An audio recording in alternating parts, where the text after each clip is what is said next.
Uma cervejinha é bom, uma estelinha, então, melhor ainda, né, não, Dorimar? Professora, a cerveja é boa, mas a ressaca para trabalhar, oh meu Deus. Eu tenho que, assim, eu não sei se é porque, né, eu fico tranquila, mas a Estela, ela não me dá ressaca, de boa. A Estela, literalmente, desce redondinho, igual escola. Então, vamos lá. Voltando a falar da família do paciente. Então, assim, é importantíssimo, né? A gente tem que se dar e ter esse feedback, né? Falar com os familiares como é que tá, né? Aquele paciente, né? Aquele ente querido dele que tá lá no leito, né? Aguardando. Então, muitas das vezes isso não acontece. Então, lá a gente tem isso. Passou 40 minutos, a gente liga avisando que está tudo bem, tá? Passou mais 20 ou 30 minutos, porque quando você dá, né, você tem esse feedback de você retornar para o paciente, né, para os familiares que estão lá fora aguardando, às vezes 20, 30 minutos é uma eternidade, né? Então você fica naquela preocupação. Então, a gente costuma trabalhar dessa forma, né? Passa uma tranquilidade para os familiares. A gente nunca diz que o paciente ele piorou, que aconteceu alguma coisa, uma complicação dentro do centro cirúrgico, né? Querendo ou não, eles podem querer entrar, né? Fazer aquele furdunço todo, então a gente acaba acalmando os familiares por conta disso. E que, na verdade, na rede pública não acontece. Eu sempre costumo dizer que quem consegue fazer a diferença na enfermagem somos nós mesmos, é a forma que nós atuamos, na verdade, toda essa. Então, ó, peraí que eu vou dar uma ligadinha, dá uma ligadinha para lá, né, para o centro cirúrgico, que toda a área tem ramal, então você liga e você passa a informação. É de mulher para mulher, Marisa, literalmente. E às vezes o mesmo profissional que trabalha numa rede pública é o mesmo que trabalha na rede privada. Na rede privada ele segue a regra, mas na rede pública ele trabalha do jeito que ele quer e não é assim que funciona, tá? Então aqui a gente tem um relatório de prescrição médica, tá? E relatório de enfermagem. Isso aqui é uma prescrição. Então, isso aqui é do centro cirúrgico e do dia a dia também. Então, quem faz aqui essa prescrição médica é o médico. Quem prescreve aqui primeiro é o anestesista, o pré-anestésico, dormonide, né? Então, ele vai prescrever aqui quantos ml, o que, como que vai ser feito e o horário. Então, do lado de cá onde está escrito hora e medicação, é a hora que ele vai determinar. Então, aqui ele vai escrever daqui a 30 minutos, daqui a 40 minutos, a miligrama. E aqui a gente checa, tá? Então, essa parte aqui é do cirurgião dos médicos e aqui somos nós, né? Então, aqui a gente apraza e depois a gente checa. Da trás aí é um montão de linhazinha para a gente poder fazer a evolução de enfermagem, tá? Aqui é a ficha de anestesia, tá? É a ficha própria mesmo do anestesista, ele coloca o nome do paciente, as medicações que foram utilizadas, quanto tempo de anestesia durou, então ele precisa prescrever também dessa forma. Do lado é o relatório cirúrgico, é o cirurgião que prescreve. Aqui assim a gente tem uns códigozinhos, né, que quando ele utiliza algum tipo de fio específico, ele precisa descrever, mas é em rede privada. Os fios são muito caros, então muitas das vezes o que dá aí, né, então ele precisa de prescrever, né, descrever aqui o fio que foi utilizado e a quantidade de fio para poder o plano de saúde pagar. Vou ser bem sincera, rede privada, né, a gente realmente fica igual a babá atrás dos cirurgiões e do anestesista, que eles operam e querem meter o pé. Então, a gente precisa, antes deles saírem, a gente precisa verificar as folhas para poder ver se eles descreveram. Porque se a gente colocar no checklist que foi usado fio PDS, mononylon, e ele não descrever, o plano de saúde ele não paga. Os fios são muito caros, então quem acaba ficando com prejuízo é a instituição. Então, isso é atribuição nossa. Não é assim, eles sabem da responsabilidade. Eles dão um de Kátia cega, né? Que realmente não está sendo nada fácil, que será pra gente, e a gente acaba aqui, ó, correndo atrás deles antes deles ir embora, tá? Porque senão sobra pra gente. Infelizmente, funciona desta forma. Dúvida? Terceiro passo, a equipe solicita o paciente para a realização do procedimento cirúrgico. Então, já passamos, fizemos o checklist, seria alérgico a alguma coisa, já deixamos eles tudo direitinho, paramentado, sem adorno e sem nada. Segundo passo, o anestesista passa, a gente faz algumas orientações. Terceiro passo é encaminhar o paciente ao centro cirúrgico, tá? Então, a equipe de centro cirúrgico, ele solicita, né? A gente só leva o paciente quando a equipe está solicitando para a realização do procedimento cirúrgico. Antes dele ir para o centro cirúrgico, a gente precisa certificar Se quer o paciente certo, procedimento. Professora, Oi? sem querer te cortar aí rapidinho, Pode falar. eu fui tomar uma injeção que eu tive que ir lá na maternidade, né? Por causa daquele negócio que eu falei que deu de novo. Sim. Aí a mulher foi aplicar a injeção em mim, aí ela virou pra mim e falou assim, eu vou aspirar, tá? Só pra ver se tá no lugar certo. Caraca, fiquei com a bunda roxa. Mas quando ela aspirou, veio sangue? Não, ela falou que não, mas quando eu cheguei em casa, que eu tirei o algodãozinho, tava realmente sujo de sangue e roxo. Tipo assim, como se tivesse estourado uma veia em mim. Então, são vasos, né? Por isso que é importante a gente sempre, né? É uma aplicação de intramuscular que vocês vão ver lá no laboratório que eu já passei em fundamentos. Bisel sempre lateralizado, glúteo, bisel, tá? É o cortezinho da agulha. Sempre voltada para o profissional. Então, a gente vai aplicar e vai aspirar. Quando vem sangue, né? A gente precisa fazer o quê? Tirar tudo e jogar fora, porque eu peguei algum vaso. Por isso a importância de fazer a aspiração, tá? Então, provavelmente a Isabel deve ter pego algum vaso. Ou quando tem extravasamento da medicação, que seria isso. Pressionei, apliquei, aspirei, né? Ou antes de aspirar, solta o músculo e você injeta a medicação. E você tira a agulha. Quando você tira a agulha, muitas das vezes tem um extravasamento da medicação. E às vezes o extravasamento da medicação faz com que fica esse hematoma, esse vulgo aí roxo. Tá bom, Isabela? Aham. Tá? Tá, entendi. Paciente certo, procedimento certo e local certo. Por isso perguntou do local certo, né, ô Isabela? Isso, aham. Provavelmente ela fez no local certo, mas a aplicação em si é que provavelmente deve ter sido errada, tá? Por algum outro motivo. Eu fui lá. Aí, essa menina que me aplicou e tinha mais duas lá observando ela, fazendo estágio, observando ela para poder aprender. Aí eu cheguei em casa e eu, ai caramba, essa menina deixou minha bunda roxa, as outras meninas olhando. Aí ela ainda perguntou assim, você quer que feche a porta? Aí ela, não. Aí a supervisora dessa que falou não, chegou, ela já tinha aplicado a injeção em mim, falou assim, por que você não fechou a porta? É privacidade do paciente. Assim, eu perguntei, entendeu? Tipo, caramba. É privacidade do paciente, isso é importante a gente manter sempre a privacidade do paciente, tá? Quando a gente, ou você pode ter também uma fragilidade capilar. Quando se tem essa fragilidade capilar também, né? Ele acaba ficando com esse hematomazinho aí também, tá, Isabela? Então tem que saber o que realmente aconteceu, tá? Tá. Quando a gente, né? O terceiro passo, paciente certo, procedimento certo, local certo. Então é assim, ó. Liga pro posto de enfermagem, traz o paciente tal, seu Francisco, direito tal. Então a gente vai levar o paciente. Quando o paciente ele chega no centro cirúrgico, ele não tendo feito o pré-anestésico, a gente fala: oi, seu João, bom dia, boa tarde, boa noite. Vamos, seu João, entrar para o centro cirúrgico, o quê? Se ele não for o seu João, ele fala assim: opa, não sou o seu João, não, sou o seu Francisco. Então a gente também tem essa troca, né, de verbalizar com o paciente, tá?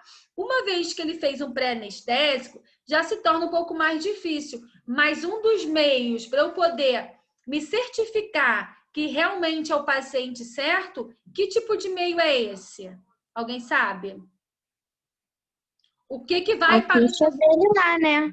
A ficha dele. A ficha que fizeram dele. Boa, Isabela. A ficha é a prescrição médica. Lembra que ele faz uma prescrição médica? Lembra que o anestesista ele passa no quarto? Então, lembra que ele, antes dele entrar para dentro do quarto dele, ele passa primeiro aonde?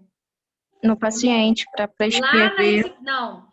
Ele passa, antes dele para o paciente, ele passa onde? Lá na recepção é onde sai aquele espelho com o nome todo do paciente, endereço, né, telefone, plano de saúde, tudo bonitinho, se ou pelo SUS.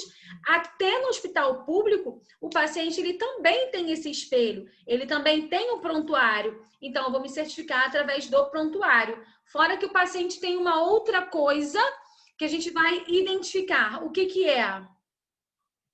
Que vai com o paciente. Assim que ele chega, é colocado no paciente. A pulseira? A pulseira de identificação.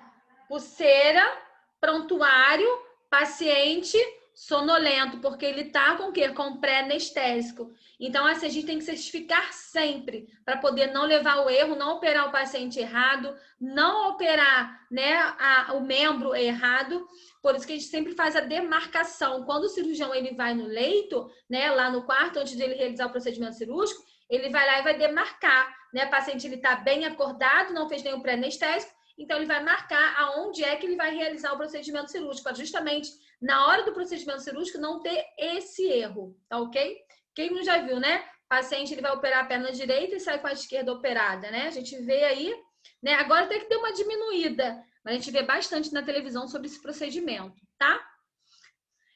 Certificar-se que o paciente ele está realmente paramentado, sem adornos, com touca, sapatilha e pijama. Então, a gente diz que o paciente ele está o quê? Paramentado. Ele está com tudo do hospital.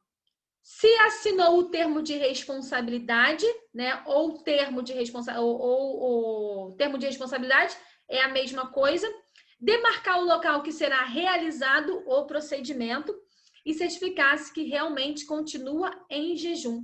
Qual a importância de manter o paciente em jejum ainda? Alguém sabe dizer? Dá para fazer exames? Se o paciente ele tiver muito cheio, pode ocorrer o quê? Qual o risco do paciente até mesmo de beber água? Ele pode acontecer o quê na mesa de cirurgia? Uma convulsão? Convulsão não, uma outra coisa. Vômito. Uma broncoaspiração, né? A água em si, ela é mestra em fazer isso. Por isso que sempre sinalizam, não beba água, pelo menos de 8 a 12 horas. Não pode ingerir água, tá? Principalmente água. Então, isso é mega importante. Tá ok? Então, aqui, ó, é um centro cirúrgico que não é de lá da instituição, tá? Mas a gente tá sempre aqui, ó, transferindo o paciente. Aqui em cima, ó, eu tenho o prontuário e aqui eu vou me certificar se que realmente é o paciente certo, tá? Cuidado de enfermagem no pré-operatório. Checar se foi feito daqui para frente, vocês vão sempre ver isso aqui. Cuidados de enfermagem. Cuidados de enfermagem, tá? Isso é muito primordial. Quando eu falo cuidado de enfermagem, qual é que é a palavrinha que presta cuidados à enfermagem mesmo? Assistência é chamada de perioperatória. Cuidados de enfermagem. Então, checar se foi feito pré-anestésico, encaminhar ao centro cirúrgico prontuário do paciente contendo todas as informações, verificar sinais vitais. A gente verifica os sinais vitais lá no primeiro passo, quando eu faço aquele checklist, o paciente é encaminhado para o quarto. Naquele momento também, eu verifico os sinais vitais. O que são sinais vitais? Pressão arterial. Isso. Temperatura. Isso. Respiração. Pulsação. E Pulsação radial. Isso aí, temperatura, pulso, respiração e PA, tá? Lembrando que agora acaba entrando como escala de dor também, tá? Certificar-se que realmente o paciente está sem adornos ou algo de metal. Algo de metal, vocês podem pensar em quê?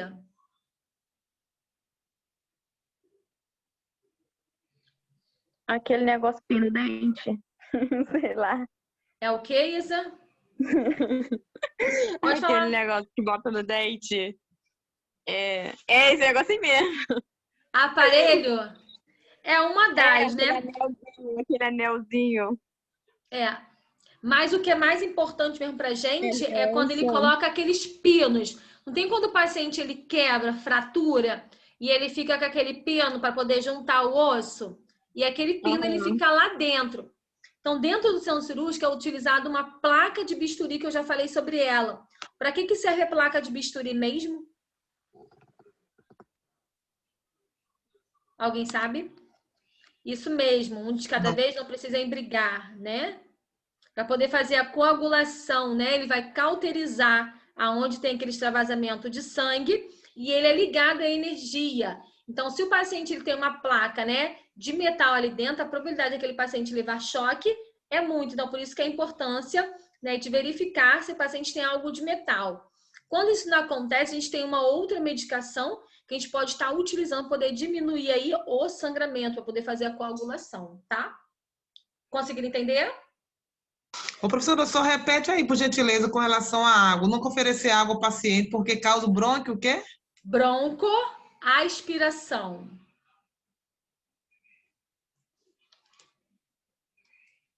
Foi, Dorimar? Escreveu?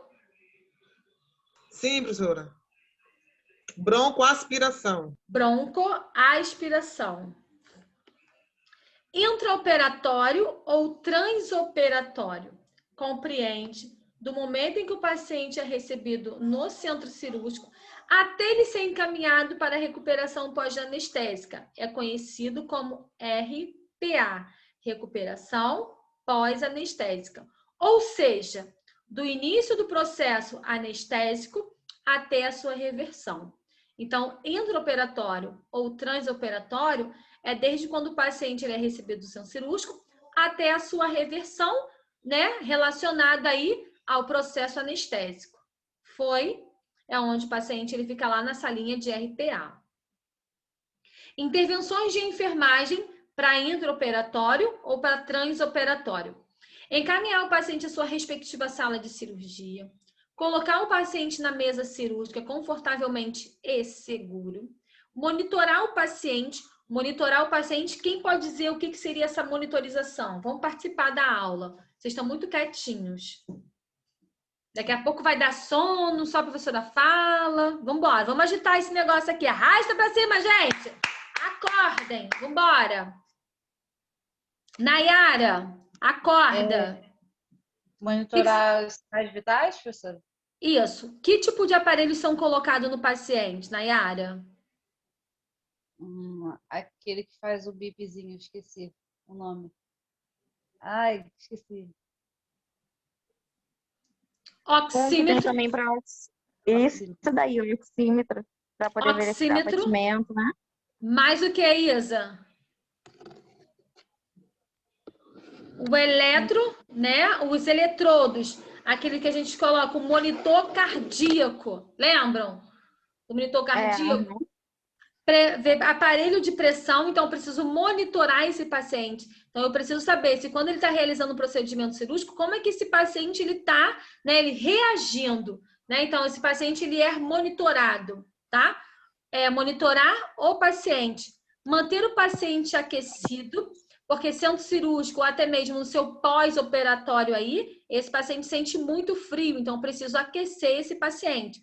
Então, ó, ele entra em cima daquela maca, tem aquele colchão térmico, o paciente é colocado ali em cima, a gente cobre o paciente até realizar o procedimento cirúrgico, depois a gente tira aquele lençol, mas por cima dele também ficam os campos para que o cirurgião ele possa manipular e esse paciente ele também não fique exposto. A gente precisa sempre manter esse paciente o quê? Aquecido. Preservar a segurança física e emocional do paciente. Toda vez que o paciente, ou até mesmo, mas é criança também, a gente tem que sempre que falar, evitar de falar que não vai doer, não pode isso, né? São as palavras negativas. Quanto mais você falar para a criança que não vai doer, mais a criança chora.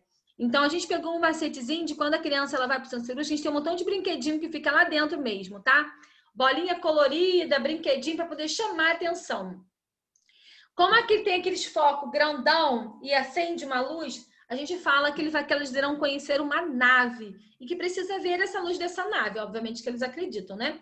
A gente deita a criança lá na maca, a gente pede para eles contarem 1, 2, 3 quando eles sabem e a gente liga esse foco.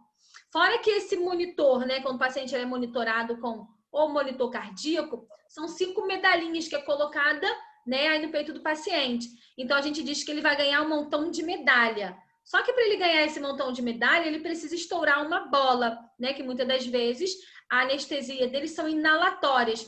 É aquela bolinha, né? Que a gente acaba utilizando, igual o ambu. Aquela máscara de nebulização é parecida. Então, a gente coloca ali. Então, a gente pede para o paciente ele assoprar aquilo ali. Então, quando ele assopra com o Sevoflurane, automaticamente ali ele é anestesiado por inalação. E a gente consegue convencer a criança. Depois ela não vai lembrar de nada. Não vai nem dizer que a gente é mentirosa, que não conheceram nave nenhuma. Ou muitas das vezes pode dizer que ele fala assim, eu vi a nave, viram nada, gente. Só aquele mesmo foco em cima deles que a gente acendeu a luz. Então a gente consegue enganar a criança por conta disso. O adulto já se torna mais difícil. Tem que ter dinâmica, né? Tem que ter dinâmica, literalmente, tá? Eles agarram no pescoço da mãe de uma tal forma que vocês não têm noção, tá? A gente precisa sempre ter aquela dinâmica, né? Convencer. Professor, igual eu vi um vídeo, nesse negócio de TikTok, essas coisas assim, né? Foi aplicar a vacina no bebê, né? Aí, tipo, a criança chorando. Aí ela foi com a mão, tipo assim, no mesmo tempo que ela foi com a mão e, tipo, que fingiu, né, com a mão como se fosse dar injeção, ela foi com a mão, foi com a agulha, entendeu? Que Mas disfarçou. Aí interteu a criança e conseguiu aplicar. Olha, eu vou para vocês, porque assim, cada um ela trabalha de um jeito, né? Ali na emergência, né, o que as crianças mais choram é para poder fazer nebulização. Sabe o que eu faço? De coração mesmo. Quando eu vejo que as crianças estão chorando muito, eu falo, gente, não é possível, né? Eu pergunto para ela qual é a fruta que ela mais gosta. Elas falam banana, maçã, morango. E eu mesmo falo, olha só, se vocês ficarem quietinhos, sem chorar, essa fumacinha que tá saindo aqui, vocês vão sentir o cheirinho de morango, de maçã ou de banana. Então, para vocês precisam ficar quietinhos, gente. Quando você vai lá e pergunta, e aí, acabou a nebulização, ficaram quietinhos. E aí, sentiu o cheirinho de banana?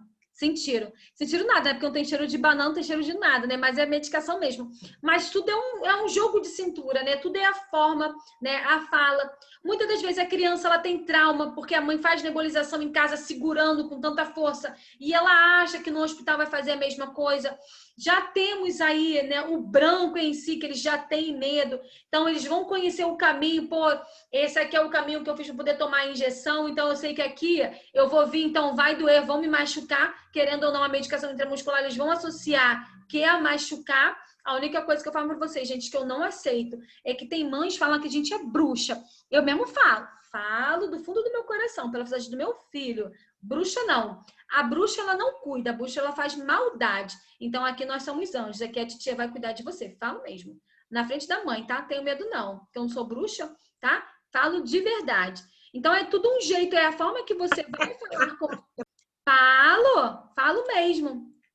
Não sei se vocês já perceberam, claro, acredito que sim, né? Eu tenho mania muito de levantar a sobrancelha, tá? Quando a gente trabalha com criança, tudo é no diminutivo. Tudo. Isso é para a vida, literalmente. Pai, quase 2 metros de altura. Ele queria que eu aplicasse uma medicação sem prescrição médica. Eu falei para ele que eu não ia levantar. Falei mesmo, paizinho, mãezinha, me desculpe, mas eu só administro medicação quando tiver com a prescrição. E vou falar mais, eles eram pacientes de um dos donos, né? De lá da clínica. Eu me recusei. Fazer, eu não vou fazer. Se eles mandarem eu ligar, falando que eu tenho que fazer, eu faço. Meu filho, quando eu fui chamar ela de mãezinha, ela falou mesmo, mãezinha é o caralho.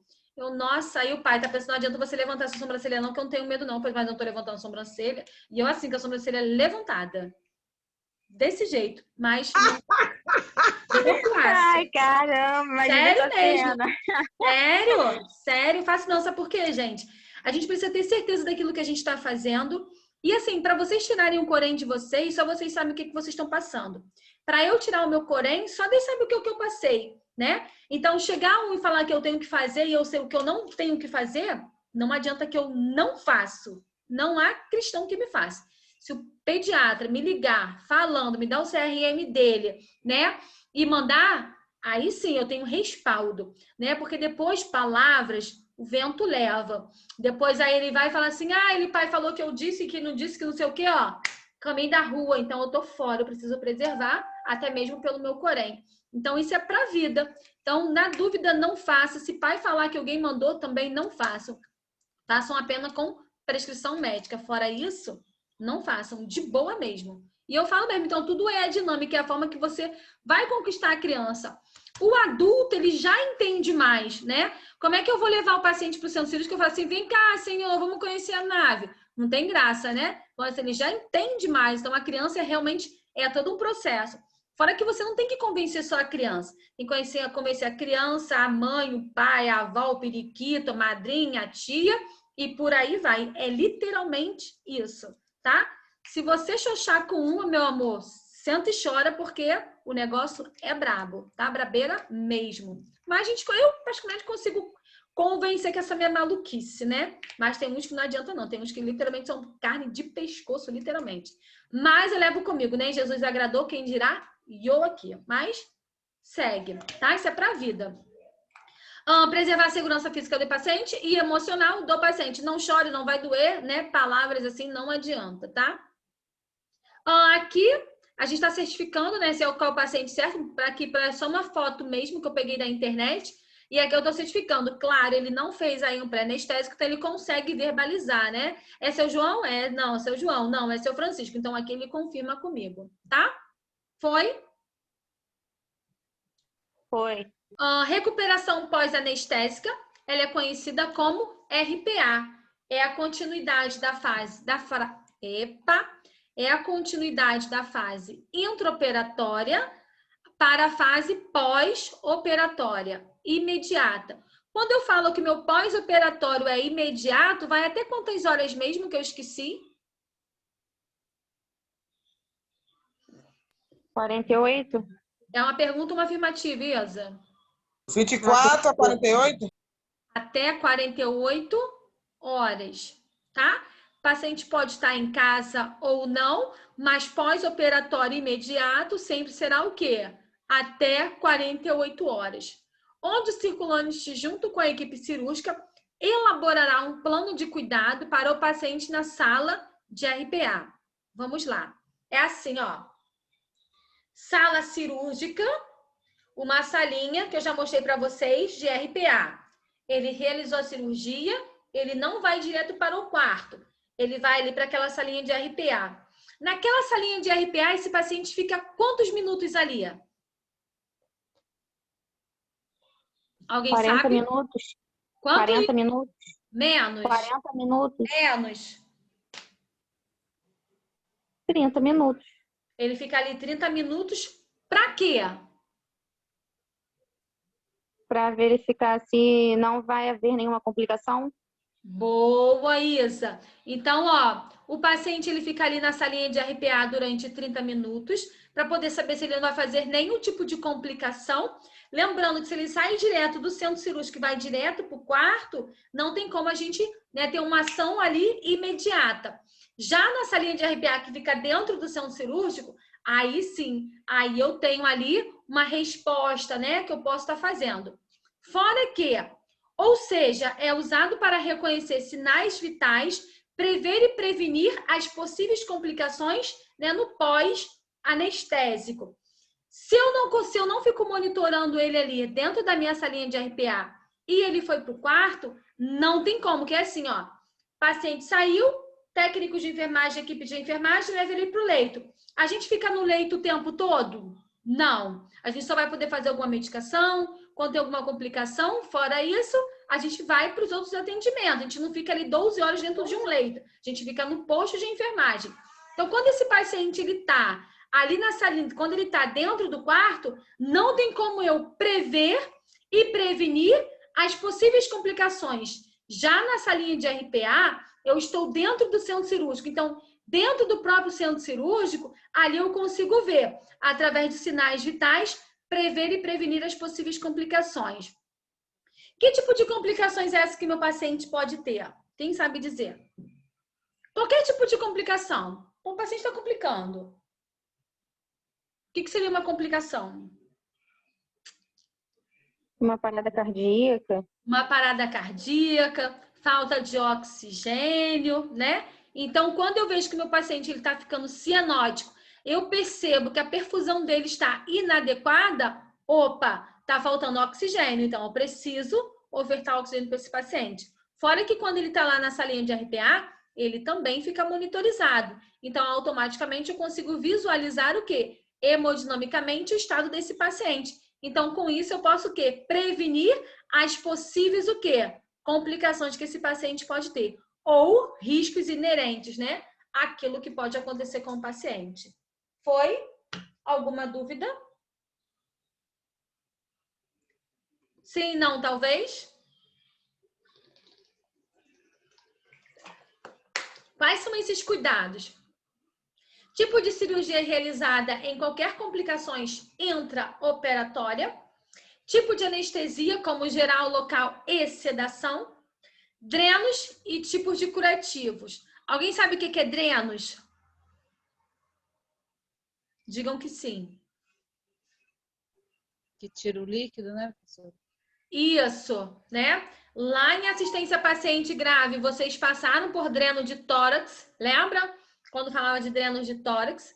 O curativo eu só preciso saber se ele é limpo, se ele é fechado, né? Falei sobre isso também. Se ele é contaminado, se ele é potencialmente contaminado. Então, eu preciso saber como é que saiu esse curativo. Se ele tá limpo ou não, se ele tem trauma ou não, se ele tá com dreno ou não, tá? Isso tudo eu preciso saber. Além de eu relatar na minha evolução, a colega passo verbalmente para ela e ela também vai assumir o plantão, né? Vai receber o paciente na clínica médica e vai relatar a mesma coisa, tá? Presença de tubo endotraqueal, o que é isso? Lembrando que vocês estão prestes a se formar, hein? Menos de um mês. Quando a pessoa não consegue respirar sozinha, professor?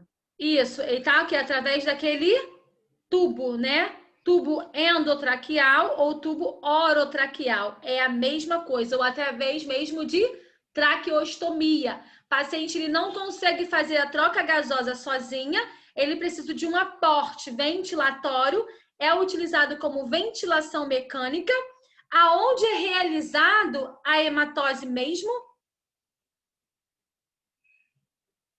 Cri, cri, cri, cri. Gente, onde é realizada a hematose? Não creio. Roberto, Douglas, Ronaldo, ninguém? Não creio. Isabela, estou procurando na Onde é internet. realizado o quê? A troca gasosa, onde é realizada? Geilton, Larissa. No pulmão. No pulmão, professora? Os alvéolos Pulmonares. Eu tenho pulmão e no pulmão eu tenho meus alvéolos pulmonares. Quando é feito a hematose, o que acontece ali? Acontece o quê?